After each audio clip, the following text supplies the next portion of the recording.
Well, it's a Friday afternoon, and you know what that means, don't you? It's time to talk money, and who better than Luke Smith from Envision Financial. Good afternoon. Good afternoon. There's a lot going on. There's a bloke walking around today with $60 million more in his pocket than he had yesterday. If you need any financial advice, give Luke Smith a call. I'll just get to the shops and have a crack at whatever you want. I've been talking about this around the office today. And, you say, what would you do with the $60 million? People say, go on a holiday, buy a nice house, buy a new car. Okay, you've done that. You've still got $59 million left. Yeah. What are you going to do with the rest of it? Yeah, and therein lies the conundrum of, well, how do you really value your time? In a similar way, retirement's a similar sort of conundrum. And I think COVID has given people a window into what it's like to be at home doing nothing. And whilst, yes, you couldn't travel and all those other things that were an impact of COVID, people realise that they need something to do to fill their days. Yeah. And you've spent 30, 40, 50 years filling 40 hours or more of your week. And it's a lot harder than people realise. So that's why I keep saying to people, a little bit of part-time work's not going to kill you. And I often challenge people and say, what do you need 7 days for that you can't do in 5? Mm-hmm.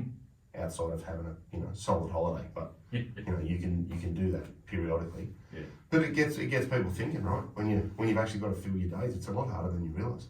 Yeah, well, it can be. I think I'm imaginative enough to come up with something to do if I had $60 million. I'm going to have a red hot crack at it one day, I'll tell you. Absolutely. 1st of July today, so all of the end of financial year stuff is now behind us. The only things we need to note is that there's more money going into super as from today.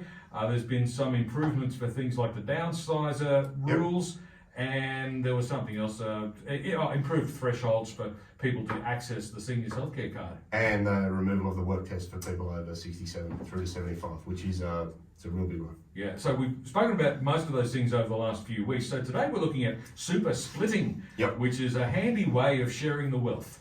Well, I think it's one of the most underutilised strategies, and I laugh and say it's used for people who marry well.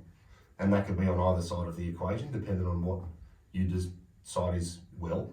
But super splitting effectively allows you to move all of the deductible contributions, employer contributions and earnings that you've had in your account over a 12-month period into a spouse's name. Now, a lot of people aren't aware this one's available, but it's great for a number of reasons. One, you can move money to the older person's name. Okay, so let's say I'm 45 and my wife's 55. Because the older person will get to their Commonwealth preservation age first, it makes sense to have a lot of the money held in their name. Because if I put $27,500 into super last week and I claim a tax deduction for that, I get all of my tax benefits. Now with the super splitting, you can only super split from the start of a new financial year. And that's why we're talking about it today, because from now going forwards is where people can write to their fund and say, hey, Mr. Fund, I put in $10,000. I'd like to split $8,500 to this person, please. And here's their super information. So people need to check that their fund allows it. All good funds do, with the exception of all good funds not including defined benefits.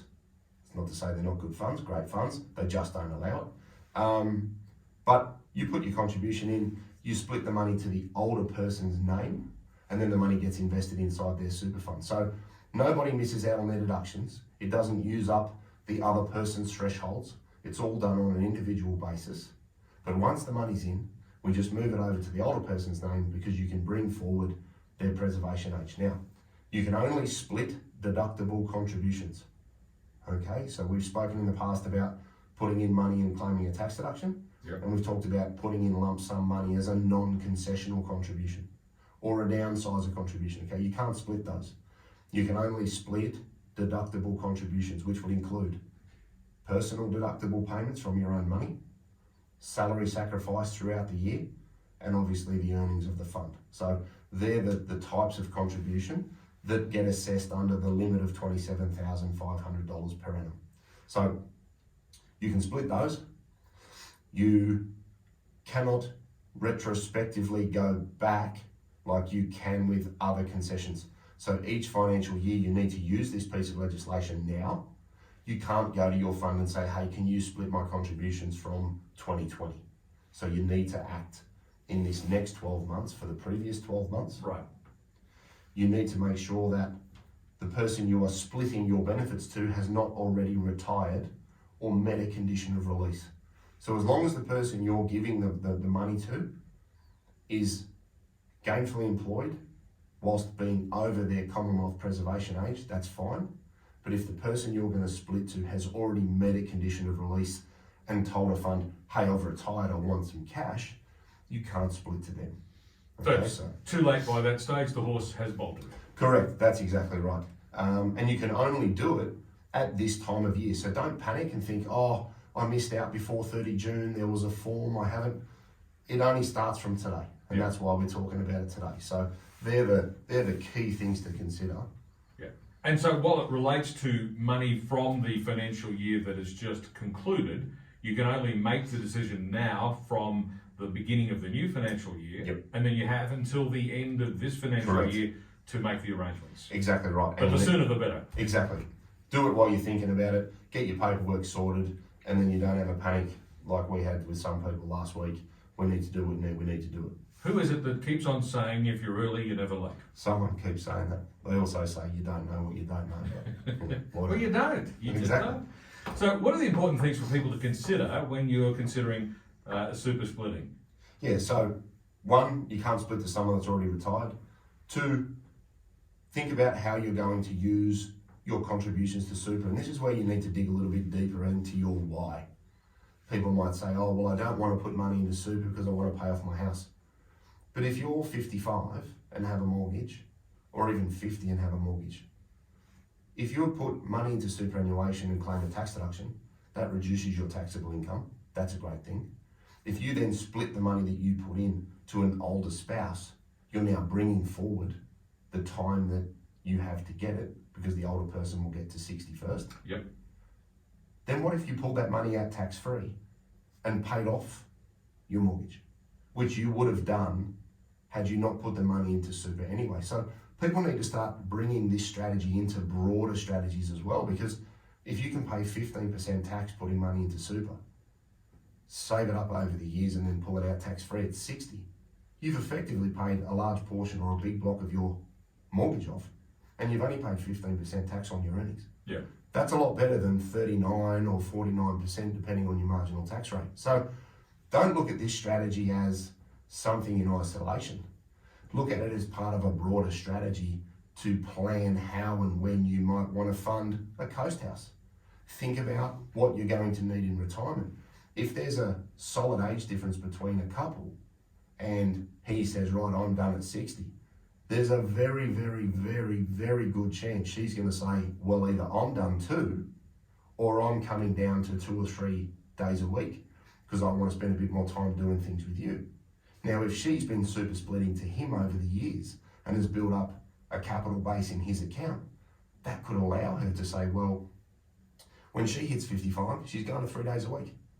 And the money that he can pull out tax-free out of his super, which is really hers, can cover the 2 days of wages that you've foregone. So I guess I want people to be aware of this one, because we raise this in appointments and people just look at you with this shocked look on their face and they go, can you really do that? I'm, yeah, you really can. Are you sure? I'm really sure. Yes. Oh, wow. But it then has other strategic benefits for paying off non-deductible debt, buying retirement assets, clearing car leases, fixed payments, all sorts of other things that you can do. Another big one is use it to equalise superannuation balances. If one spouse has gone over the transfer balance cap, you might want to split money out of their fund and into the spouse's fund, because if you go over the transfer balance cap of 1.7, you can't draw a tax-free pension out of your account. So that's a good one for people with defined benefit schemes, where you need to sort of equalise the value of your super when you both move into retirement phase. Okay, so are there some other key considerations that people should keep in mind? Yeah, I think it's not something that you have to do. Okay, don't race out and now say, oh, hang on, I've got to do it. If you're both 50, or if you're both 57, if you're both 60, then obviously there's no benefit doing it. You need to have a sizable age difference, really, as the primary sort of driver, or have one member of a couple be significantly over the transfer balance cap and they could split money over to the other person's name. They're two really good reasons to do it. And the third one is make sure you get your paperwork correct. And this is really important because if you're going to split, make sure you've lodged all of your paperwork on your side to get the deductions that you're entitled to before the money gets split. Because if it leaves the fund without the deduction being claimed, you could miss out on tax benefits in your own name. Okay, so that's always an important piece of advice, isn't it? Make sure you've got all the paperwork organised and the I's dotted, the T's crossed, Correct. all of those things. It's always good advice no matter what you're talking about, but in this case in particular, it's critical, isn't it? Oh, it's vital because if you write to the fund, let's say you threw some money in last week and you haven't lodged your notice of intent to claim a tax deduction, then you write to the fund and go, well, I want to split it. If you then lodge a notice to claim a tax deduction and the money's not there, the fund will come back and go, well, we don't have any money that came in this year in your account because it's already left, so you can actually rob yourself of tax savings. So line your ducks up and make sure you don't create tears for yourself. Yeah, and take the steps in the right order. Exactly, because it can get ugly and messy. All right, fantastic stuff. Super splitting. It's not as complicated as it sounds, but it is important that you get the details right. It's about 11 minutes to 5. We'll be back with more in just a moment.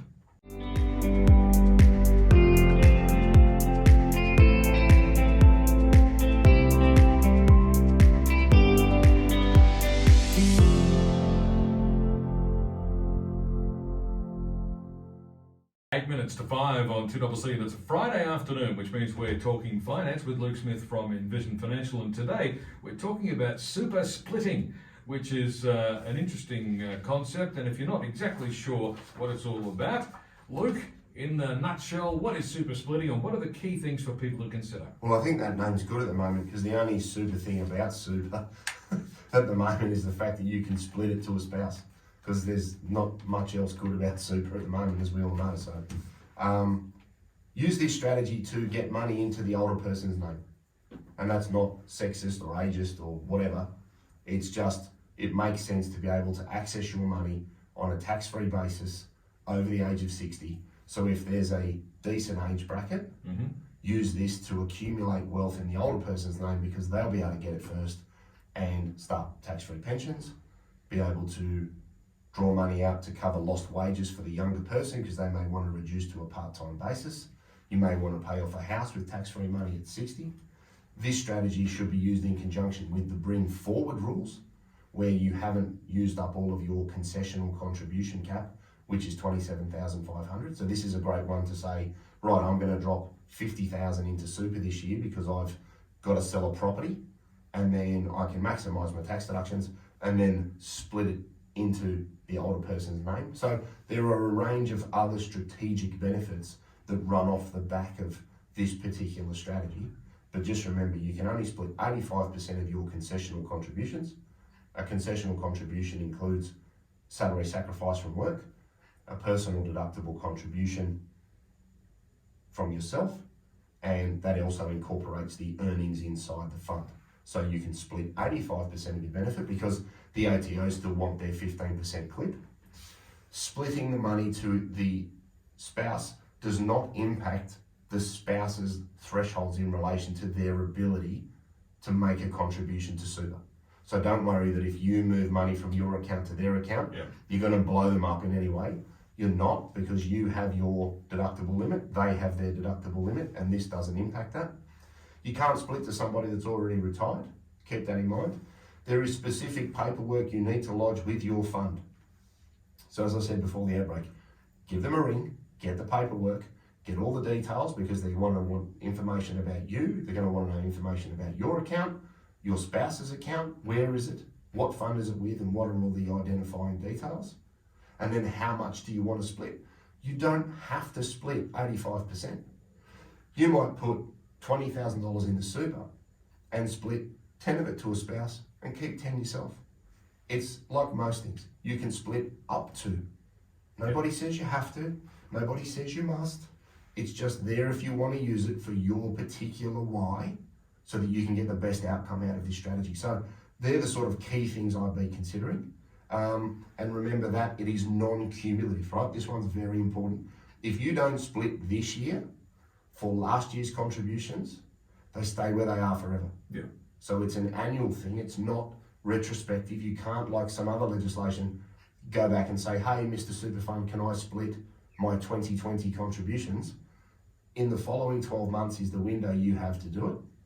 After that, money stays where it is, and you can't split anything after that fact. So it's non-cumulative. Yeah. Use it, make the most of it. And it's from financial year to financial year. It's not the calendar year. Correct, that's right. Yep, that's right. So you've got So- till 30 June to get your money split.